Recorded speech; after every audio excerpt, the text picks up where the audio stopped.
Hey guys, स्वागत है आपका एक बार फिर से हमारे यूट्यूब चैनल पे। काफ़ी टाइम हो गया है वीडियो लेक्चर आए हुए। सो उम्मीद करता हूँ आपने वीडियो अच्छे से देखे होंगे लास्ट तक। एक बार फिर से जा करके देख लेना, रिवीजन कर लेना उन सारे के सारे टॉपिक का। लास्ट क्लास तक मैंने आपको न्यूक्लियोफिलिक सब्स्टिट्यूशन रिएक्शन बताई थी, मतलब बता रहा था, पूरी नहीं बताई थी, बता रहा था। SN1 और SN2 रिएक्शन के बारे में मैंने आपको बता दिया था, उनके ऑर्डर मैंने आपको समझा दिए थे, है कि नहीं है, कि कौन सा ऑर्डर होगा और रिएक्टिविटी ऑर्डर कैसा होगा। ठीक है। क्षार जो वहाँ पर ले रहे हैं हम, क्षार कहें तो न्यूक्लियोफाइल जिसको हम वहाँ पे ले रहे हैं, क्षार नहीं कहेंगे उसको, न्यूक्लियोफाइल कहेंगे।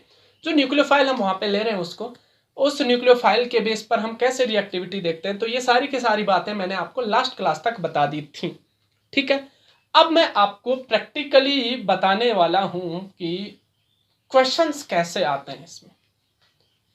अभी मैं आपको बताने वाला हूँ क्वेश्चन कैसे आते हैं, क्वेश्चन कैसे पूछता है। सबसे मेजर चीज़ है ना क्वेश्चन। ठीक है। अगर आप लोग क्वेश्चन अटेम्प्ट नहीं कर पाओगे तो कुछ नहीं होगा। और सब्स्टिट्यूशन न्यूक्लियोफिलिक यूनिमॉलिकुलर हो, चाहे सब्स्टिट्यूशन न्यूक्लियोफिलिक बायमॉलिकुलर रिएक्शन हो, दोनों की दोनों रिएक्शन जो होती हैं उनकी जो मैकेनिज्म होती है बहुत ज़्यादा इंपॉर्टेंस रखती है। अब एग्जामिनर ना इस पर क्वेश्चन कैसे पूछ लेता है, कभी कभी रिएक्टिविटी ऑर्डर पूछ लेता है कि बताइए इसमें SN1 का जो रिएक्टिविटी ऑर्डर होगा वो कैसा होगा, या पूछ लेगा आपसे SN2 का रिएक्टिविटी ऑर्डर कैसा होगा। बढ़ता हुआ क्रम पूछ लेगा, घटता हुआ क्रम पूछ लेगा। एक नंबर में ऐसे भी क्वेश्चन पूछ लेता है। क्वेश्चन ऐसे भी आ सकते हैं कि जो मैंने आपको बताया, डायरेक्ट रिएक्शन लिख देगा आधी और उसकी मैकेनिज्म पूछ लेगा और प्रोडक्ट पूछ लेगा। ठीक है। तो अब मैं कुछ बातें आपसे बताने वाला हूं आपको, और उसमें मैं आपको क्वेश्चन भी पुट करने वाला हूं। क्वेश्चन कैसे कैसे आते हैं वो मैं आपको यहाँ पे सबसे मोस्ट इंपॉर्टेंट पॉइंट बताऊंगा।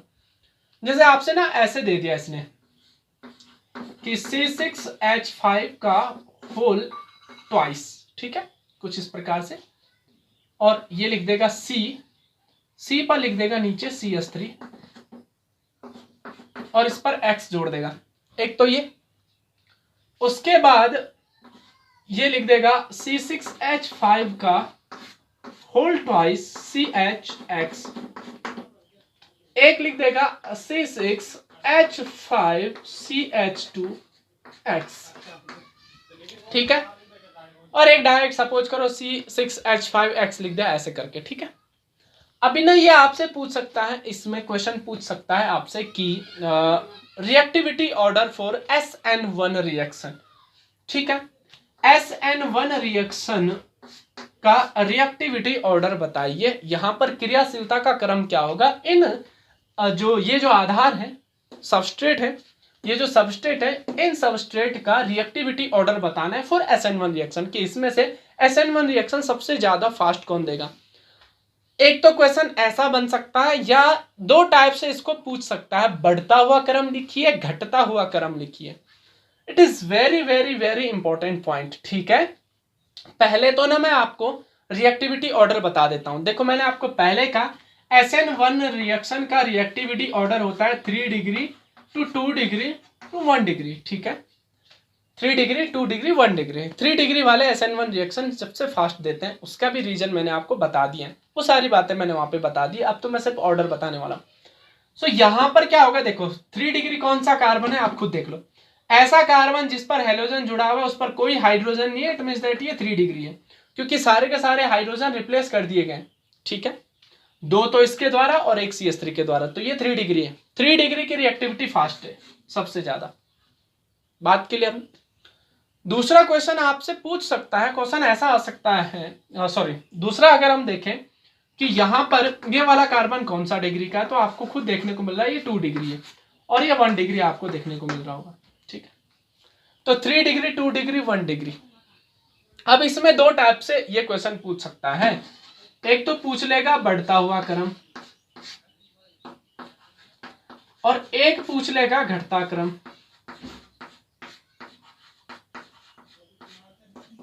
ठीक है। तो मैं इसको नंबरिंग दे दूं, ये सपोज करो ये नंबर 1 और ये नंबर 2 और ये क्या है आपका नंबर 3 है। ठीक है। तो अभी ये 1 2 3 को आपको बढ़ते हुए क्रम में लिखना है या घटते हुए क्रम में लिखना है, ठीक है, ये दो अलग अलग चीजें। अब देखो क्वेश्चन पेपर में कुछ इस प्रकार से होता है कि कभी कभी ना आपसे बढ़ता हुआ क्रम पूछ लेता है और आप लोग ये लगा के आ जाते हो। अब आपने अपनी तरफ से तो आंसर सही दिया, इस आंसर को मैं एक्यूरेट मानूंगा, लेकिन ऑर्डर आपने जो पूछा गया उसके हिसाब से नहीं लिखा। क्वेश्चन आपसे बढ़ता हुआ क्रम पूछा गया तो आपको बढ़ता हुआ क्रम ही लिखना है, यानी कि सबसे जो फास्ट रिएक्टिव होगा, जो सबसे ज्यादा रिएक्टिव होगा, उसको सबसे बाद में लिखना है। बढ़ता हुआ क्रम यही है ना। तो रिएक्टिविटी ऑर्डर का बढ़ता हुआ क्रम कुछ इस प्रकार से होगा, 3 डिग्री नहीं, थर्ड वाला, फिर सेकंड वाला, फिर फर्स्ट वाला, क्योंकि यही तो आपका थर्ड डिग्री है, ठीक है, और ये सेकंड डिग्री एंड देन सबसे पहले फर्स्ट डिग्री आ जाएगा। तो ये बढ़ता हुआ क्रम है। और अगर घटता हुआ क्रम पूछेगा तो थर्ड वाला आप सबसे पहले आपको फर्स्ट वाला लिखना है, फिर आपको सेकंड वाला लिख देना, फिर आपको थर्ड वाला लिख देना। आंसर तो दोनों में आपने सही लिखा है, लेकिन क्रम कौन सा पूछा गया है वो भी मायने रखता है क्वेश्चन पेपर में, ठीक है। जैसे आप लोग मैथमेटिक्स पढ़ा करते थे छोटी छोटी क्लासों में, पहली दूसरी तीसरी क्लासेस में, तो उसमें लिखा रहता था, कुछ नंबर दिए रहते थे, जैसे दे दिया आपको 55, 45, 33 ऐसे करके, और अब आपसे पूछ लेगा आरोही क्रम लिखिए और अवरोही क्रम लिखिए, कहता था ना। अब अगर आप लोग आरोही की जगह अवरोही क्रम लिख दोगे तो क्वेश्चन तो गलत हो जाएगा। हालांकि आपको अच्छे से पता है 55 सबसे बड़ा है, 45 देन 33, ठीक है भाई, 55 सबसे बड़ा है, देन 45 है, देन 33 है, ये तो आपको पता है। लेकिन अब क्रम उसने कौन सा पूछा है, आरोही पूछा है या अवरोही पूछा है। तो अगर उससे अवरोही पूछा गया और आपने आरोही क्रम में लिख दिया तो वो क्वेश्चन तो गलत हो गया वहां पे। तो वैसे ही यहां पर भी है कि बढ़ता हुआ क्रम पूछा गया, आंसर तो आपने सही लगाया, लेकिन अगर बढ़ता हुआ क्रम नहीं लगाया तो क्वेश्चन गलत हो जाएगा। सबसे ज्यादा रिएक्टिविटी इसकी है, तो बढ़ता हुआ क्रम क्या होगा, इसको सबसे बाद में लिखना है, पहले लिख दिया तो ये तो घटता हुआ क्रम हो गया ना। यानी कि अगर आपसे बढ़ता हुआ क्रम पूछा गया और आपने ये क्रम लिख दिया तो ये क्वेश्चन गलत, बिल्कुल गलत है, 0 नंबर है आपके, कुछ नहीं देगा आपको। और घटता हुआ क्रम पूछा गया और आपने ये वाला लिख दिया तब भी आपका आंसर गलत हो जाएगा। हालांकि आपने सही लिखा, आप तो घर आए, आप खुश हो, हाँ मैंने तो बढ़िया करके आया, अरे ये तो बड़ा इजी क्वेश्चन था, क्वेश्चन तो इजी था, क्वेश्चन इजी था, लेकिन आपने जो क्वेश्चन की डिमांड थी वो तो पूरी नहीं की ना। तो क्वेश्चन डिमांड पूरी करना जरूरी होता है नंबर के लिए। बच्चों के 1 या आधा नंबर केमिस्ट्री में जो कटते हैं ना, वो इसी की वजह से कटते हैं। मैंने बहुत बार मैं समझाता हूं कि आपको आता सब कुछ है, लेकिन अगर आप लोग उसको नहीं कर पा रहे हो अप्लाई जो पूछा गया, तो वहां पे तो आपके नंबर कटेंगे, ठीक है। तो अप्लाई करना बहुत जरूरी है। ऐसा नहीं कि आपको आता है और आपने कुछ भी छाप दिया, नहीं, गलत है, जो पूछा गया है वही लिखना है, ठीक है। तो SN1 का क्रम लिख दिया। अगर मैं इसी में SN2 का क्रम पूछता तो SN2 का क्रम पूछता तो उल्टा हो जाता ना, 1 डिग्री सबसे फास्ट देता, फिर 2 डिग्री देता, फिर आपका कौन सा देता, 3 डिग्री, ठीक है। मतलब अगर मैं आपसे पूछ लूं कि SN2 के लिए रिएक्टिविटी ऑर्डर क्या होगा, तो आपको पता है रिएक्टिविटी ऑर्डर। अब इसमें भी बढ़ता हुआ क्रम पूछ सकता है, घटता हुआ क्रम पूछ सकता है, ठीक है, तो वो मैं अभी नहीं पूछूंगा, मैं तो आपको बस डायरेक्ट पूछ रहा हूँ रिएक्टिविटी ऑर्डर लिखिए। तो रिएक्टिविटी ऑर्डर तीसरे का सबसे ज्यादा होगा, फिर दूसरे का होगा, और फिर किसका होगा, आपका पहले का होगा, ठीक है। ये बात आपको समझ में आई है, ठीक है, ओके, आगे बढ़े। अब कभी कभी ना आपसे कंफ्यूज करने के लिए एक चीज पूछ लेगा, वो सबसे ज्यादा इंपॉर्टेंट है,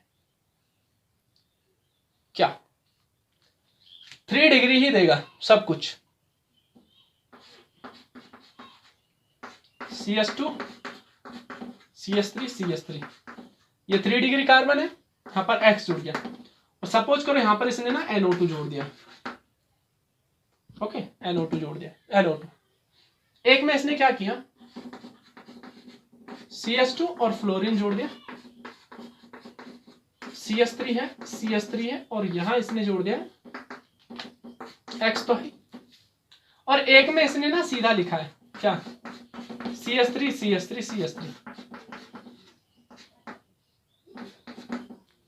अब अगर ये पूछे SN1 रिएक्शन का रिएक्टिविटी ऑर्डर बताइए, SN1 रिएक्शन का रिएक्टिविटी ऑर्डर बताए, इट इज वेरी इंपॉर्टेंट, ठीक है, बहुत ही इंपॉर्टेंट क्वेश्चन है, और ऐसे क्वेश्चन पूछ सकता है, अभी तक तो ऐसा पूछा नहीं गया, लेकिन ऐसा नहीं कि नहीं पूछेगा तो पूछेगा नहीं, बिल्कुल पूछ सकता है, ठीक है। सपोज करो मैं इसको नंबरिंग दे देता हूं, ये 1 है, ये 2 है, ये 3। अब देखो तीनों के तीनों 3 डिग्री हैं, तीनों के तीनों 3 डिग्री हैं। अब 3 डिग्री SN1 देते हैं, ये तो बात सही है, ठीक है। लेकिन क्या सारे के सारे 3 डिग्री SN1 देते हैं, ये भी तो हमें देखना होता है। अब अगर मैं आपसे SN1 का रिएक्टिविटी ऑर्डर पूछ लूं, अब मैं बढ़ता हुआ क्रम घटता हुआ क्रम की बात नहीं कर रहा हूं, वो तो मैंने आपको समझाना था, वो मैंने आपको समझा दिया, वो आप खुद ही लिख देना हमेशा। अब मैं केवल रिएक्टिविटी ऑर्डर का पूछ रहा हूं कि इसमें से सबसे ज्यादा SN1 रिएक्शन जो है वो फास्ट कौन देगा। मैंने आपको क्या कहा था, SN1 रिएक्शन डिपेंड करती है कार्बन और हेलोजन के बीच का बॉन्ड कितना वीक है, और यह बॉन्ड वीक तब होगा जब कार्बन पर इलेक्ट्रॉन की डेंसिटी बढ़ेगी।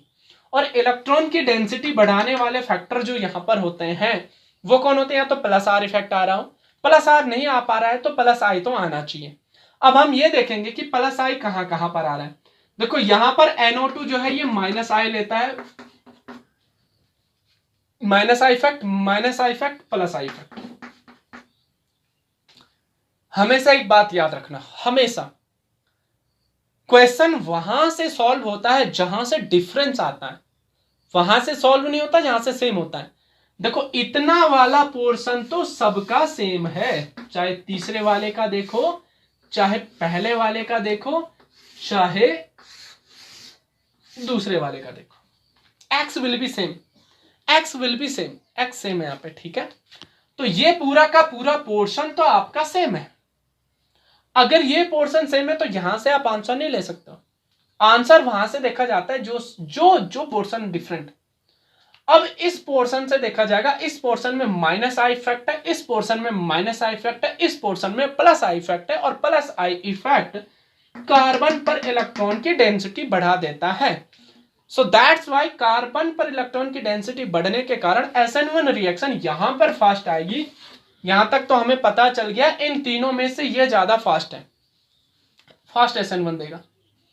अब आगे हम चलते हैं, आगे हम ये कहेंगे कि इन दोनों के द्वारा माइनस आई लगाया जा रहा है। माइनस आई किसके द्वारा ज्यादा लगाया जाता है, मैं आपको 11th क्लास में ये चीजें पढ़ा चुका हूं पहले भी। माइनस आई इफेक्ट का जो ऑर्डर होता है वो NO2 सबसे ज्यादा लगाता है compare to fluorine and bromine and iodine at so on, ठीक है, ये तो मैंने आपको बताया। सो NO2 का माइनस आई इफेक्ट ज्यादा है, इसीलिए इसमें SN1 रिएक्शन सबसे कम आएगी, क्योंकि इलेक्ट्रॉन की डेंसिटी यहां पर ये सबसे कम कर देगा। सो ऑर्डर क्या रहेगा, 3, 2, 1। अब ये वैसे घटता हुआ क्रम है, ठीक है, लेकिन मैंने घटता बढ़ता क्रम नहीं पूछा था, तो जब कोई भी क्रम नहीं पूछे तो आप अपनी इच्छा से कोई भी क्रम लिख देते हो। लेकिन अगर बढ़ता और घटता वो पर्टिकुलरली पूछ रहा है तो आपको वही ऑर्डर लगाना है। यानी कि अगर ये बढ़ता हुआ क्रम पूछता मुझसे, या आपसे पूछे कि बढ़ता हुआ क्रम लिखिए SN1 की रिएक्टिविटी का, तो आपको पता है पहला आपको सबसे पहले लिखना पड़ेगा, फिर दूसरा लिखना पड़ेगा, फिर तीसरा लिखना पड़ेगा, ये बढ़ता हुआ क्रम है, ठीक है। और घटता हुआ पूछेगा तो घटता हुआ तो लिखा भाई। तो इस प्रकार से ना आप SN1 और SN2 रिएक्शन को देख सकते हो, ठीक है, क्लियर है, यहां तक बात समझ में आ गई। ओके आगे बढ़े।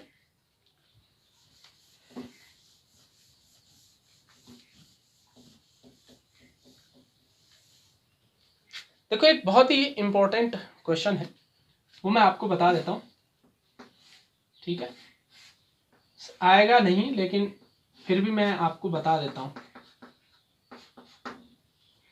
देखो अगर यहाँ पे मैं पूछूं ये कौन सी रिएक्शन देगा, SN1 देगा या SN2 देगा, अगर आपसे पूछा जाए ये SN1 देगा या SN2 देगा, तो आपको पता है ये SN1 देगा। क्यों, क्योंकि ये 3 डिग्री है, 3 डिग्री कार्बन है ना यहाँ पे भाई, ये कार्बन एक इस कार्बन से जुड़ा हुआ है, दूसरा इस कार्बन से जुड़ा हुआ है, तीसरा इस कार्बन से जुड़ा हुआ है, तो ये वाला जो सबस्ट्रेट है ये SN1 रिएक्शन देगा। लेकिन यहीं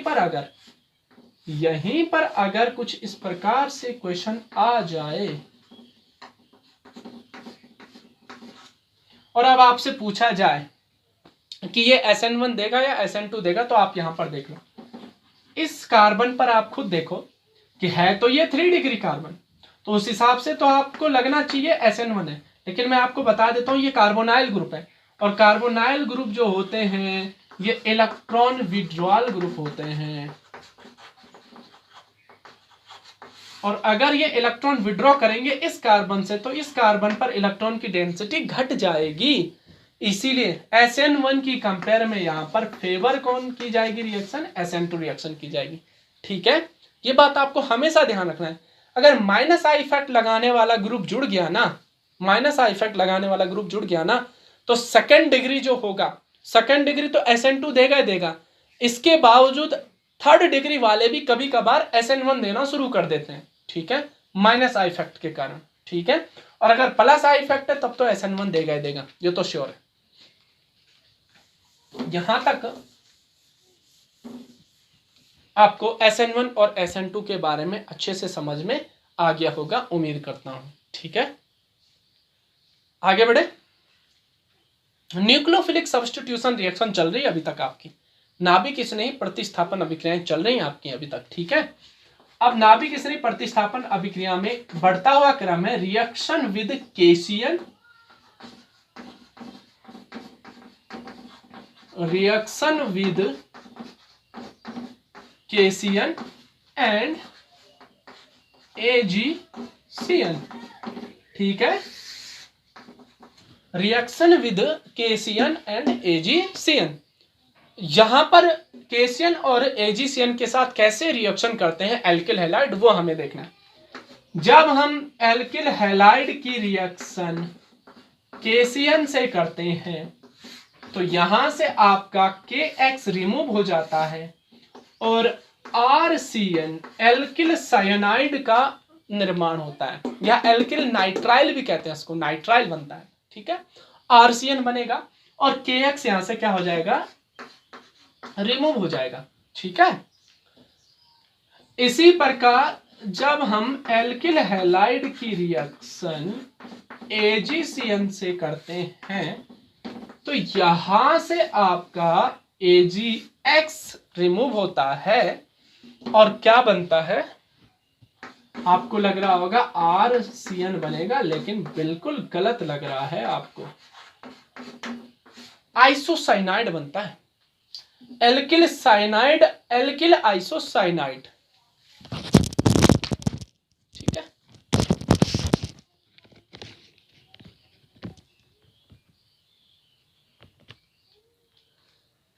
एल्किल साइनाइड और एल्किल आइसोसाइनाइड बनता है। मोस्ट इंपॉर्टेंट लिख दो इस चीज को, क्योंकि इससे ना क्वेश्चन आते हैं बोर्ड एग्जाम में। मोस्ट इंपॉर्टेंट टॉपिक, केशियन के साथ एल्किल साइनाइड बनता है, एजीसीएन के साथ एल्किल आइसोसाइनाइड बनता है, क्यों, कारण लिखिए। ऐसा क्वेश्चन कभी कभी तो ऐसा भी लिख देता है कि जब हम एल्किल हैलाइड की रिएक्शन केशियन और एजीसीएन से करते हैं तो उनके द्वारा बनने वाले प्रोडक्ट के नाम लिखिए और उसका कारण बताइए। कभी कभी तो आपको प्रोडक्ट भी नहीं लिख के देगा, प्रोडक्ट भी नहीं लिख के देगा, कभी कभी प्रोडक्ट लिख के दे देता है और उसका रीजन पूछ लेता है। तो आपको दोनों चीजें पता होनी चाहिए कि एजीसीएन के साथ प्रोडक्ट नाइट्राइल नहीं बनेगा, आइसोनाइट्राइल बनेगा, और केसीएन के साथ नाइट्राइल बनेगा प्रोडक्ट। ठीक है, जिसको हम साइनाइड कहते हैं और इसको हम क्या कहते हैं, आइसोसाइनाइड कहते हैं। अब इसका रीजन क्या है मैं आपको बताता हूं। रीजन इसका बहुत सिंपल सा है कि केसीएन जो होता है ना, ये आयोनिक इन नेचर होता है। किस नेचर का होता है, आयनिक नेचर का होता है। केसीएन जो होता है वो आयनिक नेचर का होता है, यानी कि इसमें पोटेशियम और साइनाइड के बीच का जो बॉन्ड होगा वो आयनिक बॉन्ड होगा। समझ में आ रही बात, केसीएन आयनिक नेचर का है, मतलब पोटेशियम और साइनाइड के बीच का जो बॉन्ड है ये आयनिक नेचर का है। आयनिक नेचर का है, इसका मतलब यहाँ पर पोटेशियम जो है वो पॉजिटिवली चार्ज है और साइनाइड जो है वो नेगेटिवली चार्ज है। और अगर आपको याद हो तो ये नेगेटिव चार्ज ना कार्बन पर होता है due to pair of electron. मुझे इतना बताने की जरूरत नहीं है, क्यों, क्योंकि मैं आपको कोऑर्डिनेशन केमिस्ट्री पढ़ा चुका हूं। ठीक है, तो लिंक्ड होते हैं हर चैप्टर एक दूसरे से और उसी के हिसाब से मैं पढ़ाता हूं आपको। ठीक है, तो अभी मैंने कोऑर्डिनेशन पढ़ा दिया तो मुझे ये बताने की जरूरत नहीं यहाँ पे नेगेटिव चार्ज किस पर है। नेगेटिव चार्ज है यहाँ पर कार्बन पर। अब कार्बन पर नेगेटिव चार्ज है और पोटेशियम पर कौन सा चार्ज है, पॉजिटिव चार्ज है। तो ये एज ए न्यूक्लियोफाइल वर्क करेगा यहाँ पे कि नहीं करेगा, आप खुद सोचो। ये एज ए न्यूक्लियोफाइल वर्क करेगा कि नहीं करेगा। अब साइनाइड यहाँ पर न्यूक्लियोफाइल की भांति व्यवहार कर रहा है, तो न्यूक्लियोफाइल की भांति कौन व्यवहार कर रहा है, नाइट्रोजन कर रहा है या कार्बन कर रहा है? आपको अच्छे से पता है कार्बन कर रहा है। क्यों? क्योंकि यहाँ पर नेगेटिव चार्ज किस पर है? कार्बन पर है। हालांकि पेयर ऑफ इलेक्ट्रॉन नाइट्रोजन पर भी है, पेयर ऑफ इलेक्ट्रॉन कार्बन पर भी है, लेकिन नेगेटिवली चार्ज है ना, तो हाईली न्यूक्लियोफाइल होगा। न्यूट्रल स्पीसीज की कंपेयर में आयनिक स्पीसीज ज्यादा न्यूक्लियोफिलिक होती है। 11th क्लास में आपको अच्छे से पढ़ा चुका हूं ये सारी की सारी बातें, ठीक है। आप लोग जाकर के उसे देखोगे, आपको सब बात समझ में आएगी। अब अगर हम इसकी रिएक्शन RX से करें तो क्या होगा? आप अच्छे से जानते हो RX में क्या होगा कि जब ये कार्बन अपना इलेक्ट्रॉन पेयर इसको देगा, क्योंकि इस कार्बन पर इलेक्ट्रॉन की डेंसिटी कम है। कैसे कम है? क्योंकि X ने इसके इलेक्ट्रॉन ले लिए, ठीक है, पार्शियली लिए, ले तो लिए। उसके बाद जब ये कार्बन इस पर इलेक्ट्रॉन डोनेट करेगा तो ये X यहां से निकलेगा किसके रूप में? नेगेटिव के रूप में। तो ये कार्बन R के साथ जुड़ेगा और जुड़ने के बाद क्या बना देगा? RCN। क्योंकि कौन जुड़ा है यहां पर? R के साथ कार्बन जुड़ा है, इसलिए RCN बनेगा। उसके बाद यहां से क्या रिमूव हुआ? X नेगेटिव रिमूव हुआ, और ये नेगेटिव अपना पेयर ऑफ इलेक्ट्रॉन किसको डोनेट कर देगा? पोटेशियम पॉजिटिव को डोनेट कर देगा, KX बन जाएगा। सो हम कह सकते हैं कि पोटेशियम साइनाइड में पोटेशियम और साइनाइड के बीच का जो बॉन्ड होता है वो आयनिक नेचर का होता है, जिसकी वजह से कार्बन पर पेयर ऑफ इलेक्ट्रॉन और नेगेटिव चार्ज आ जाता है। वो नेगेटिव चार्ज एल्किल हैलाइड के कार्बन को डोनेट किया जाता है, जिसके बाद क्या बन जाता है? साइनाइड का निर्माण हो जाता है, एल्किल साइनाइड का, और KX रिलीज हो जाता है। ये बात यहां तक समझ में आ गई है। अब जो मोस्ट इंपॉर्टेंट पॉइंट है, AgCN के साथ ये वर्क क्यों नहीं होता है? तो मैं आपको बता दूं, AgCN में Ag और CN के बीच का जो बॉन्ड है वो कोवेलेंट इन नेचर है, सहसंयोजी नेचर का होता है। अब अगर Ag और CN के बीच का बॉन्ड सहसंयोजी नेचर का है तो आप खुद बताओ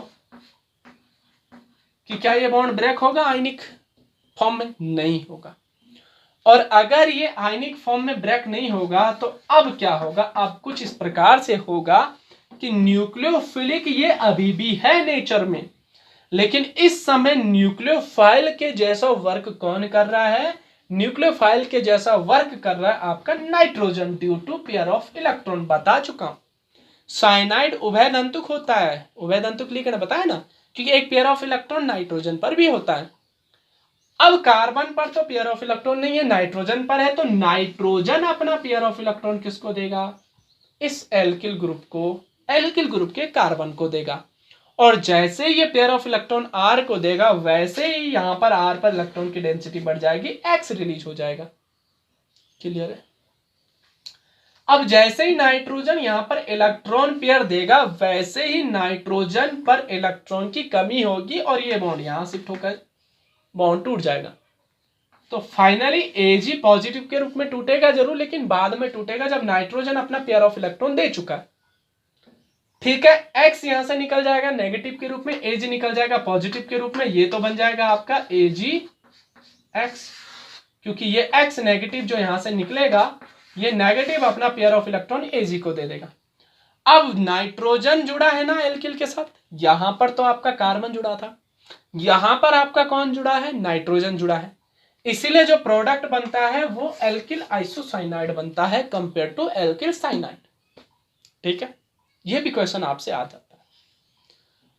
अब ये क्वेश्चन अगर आपसे पूछा जाए कि एल्किल हैलाइड की रिएक्शन जब KCN से करते हैं तो साइनाइड बनता है, एल्किल साइनाइड बनता है, और AgCN से करते हैं तो एल्किल आइसोसाइनाइड बनता है। रीजन बताइए, कारण बताइए। तो कारण आपको बताना है, क्या बताना है?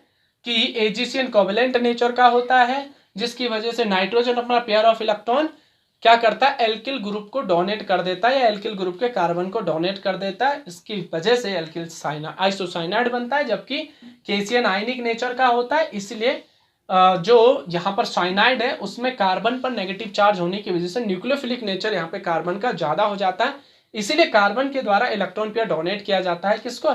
एल्किल ग्रुप के कार्बन को, और एल्किल साइनाइड का यहाँ पर क्या हो जाता है? निर्माण हो जाता है, ठीक है। ये दो बातें आपको बहुत अच्छे से ध्यान देनी है।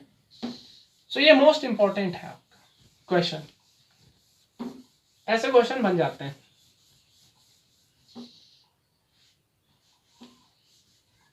जिस प्रकार से reaction with KCN and AgCN most important है, उसी प्रकार रिएक्शन विद AgNO2 और KNO2 भी मोस्ट इंपॉर्टेंट है।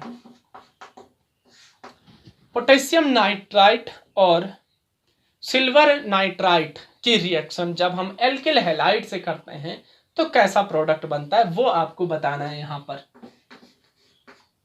तो when RX react with KNO2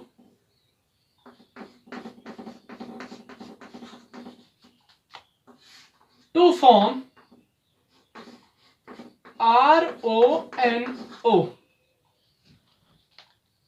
alkyl nitrite बनता है। क्या बनता है? एल्किल नाइट्राइट बनता है।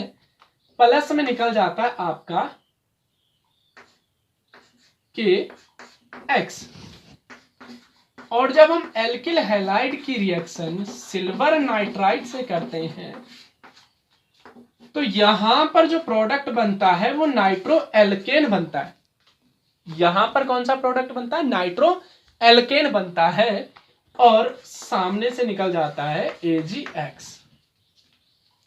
अब नाइट्राइट और नाइट्रो में क्या डिफरेंस है ये भी मुझे बताने की जरूरत नहीं है, क्योंकि मैं आपको कोऑर्डिनेशन कंपाउंड बता चुका हूं। नाइट्राइट में ऑक्सीजन जो होता है वो डोनर होता है एंड नाइट्रो में जो होता है वो नाइट्रोजन डोनर होता है। याद है ना आपको? याद है ना? कोऑर्डिनेशन बताया ना, यहाँ पे ऑक्सीजन डोनर है और यहाँ पर नाइट्रोजन डोनर। अब ये दोनों के दोनों अलग अलग प्रोडक्ट क्यों बने हैं ये भी आपका रीजन पूछ लेता है, इसीलिए इसको भी मैं मोस्ट इंपॉर्टेंट की कैटेगरी में रखूंगा कि यह क्वेश्चन भी आपसे पूछ सकता है। अब किस वे में पूछेगा वो मुझे बताने की जरूरत नहीं, मैंने अभी बताया वैसा ही का वैसा क्वेश्चन है। सो KNO2 के साथ रिएक्शन पर ऐसा क्या हो जाता है? फिर से मैं बता देता हूं, KNO2 is ionic in nature. Actually में आपको लग रहा होगा पोटेशियम के साथ नाइट्रोजन का बॉन्ड है, तो आप बिल्कुल गलत सोच रहे हो। पोटेशियम के साथ नाइट्रोजन बॉन्ड नहीं कर रहा है, ऑक्सीजन बॉन्ड कर रहा है। यानी कि ये कुछ इस प्रकार से बॉन्डिंग होती है।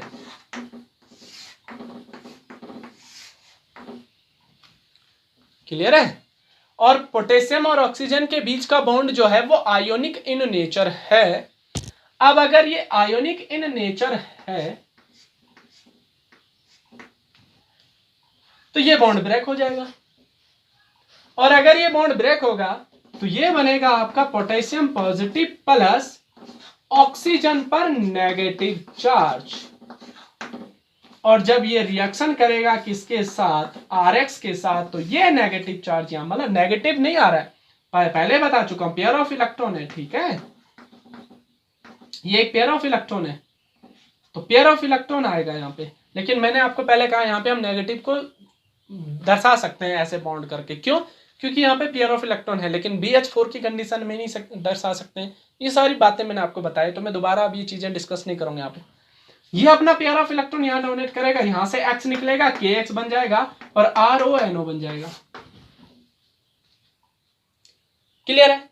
तो नाइट्राइट बनने का रीजन तो ये है कि KNO2 में जो पोटेशियम और ऑक्सीजन के बीच का बॉन्ड होता है वो आयोनिक इन नेचर होता है, लेकिन AgNO2 की कंडीशन में ये वाला बॉन्ड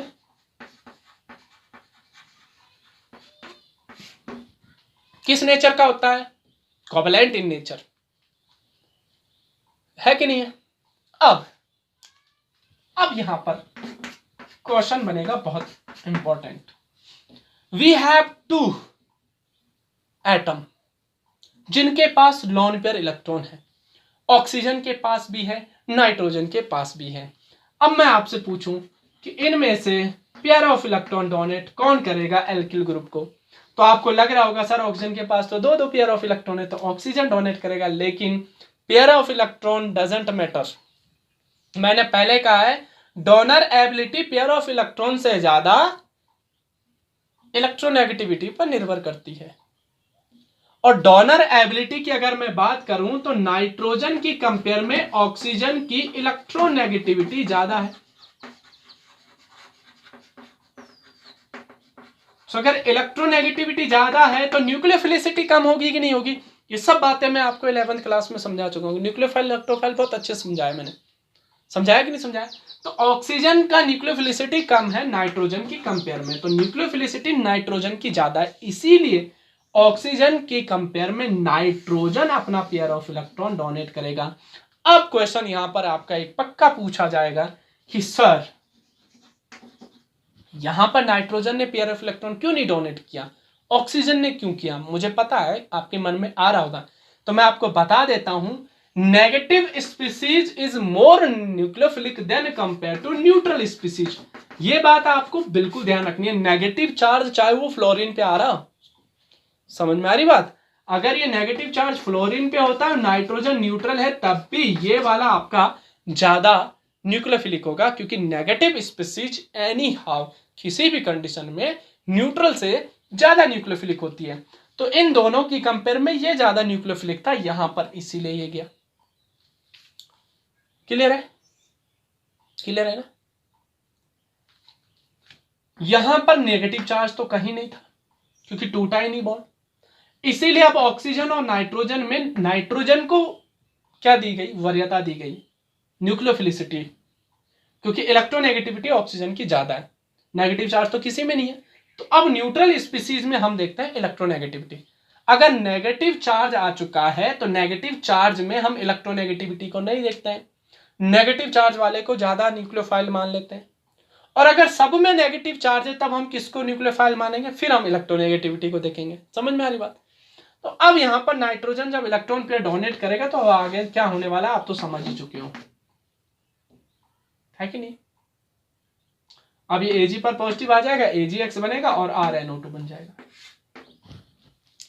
तो हम कह सकते हैं कि जब हम AgNO2 से रिएक्शन करते हैं तो नाइट्रो एल्केन बनता है, और पोटेशियम नाइट्राइड से रिएक्शन करते हैं तो एल्किल नाइट्राइड बनता है।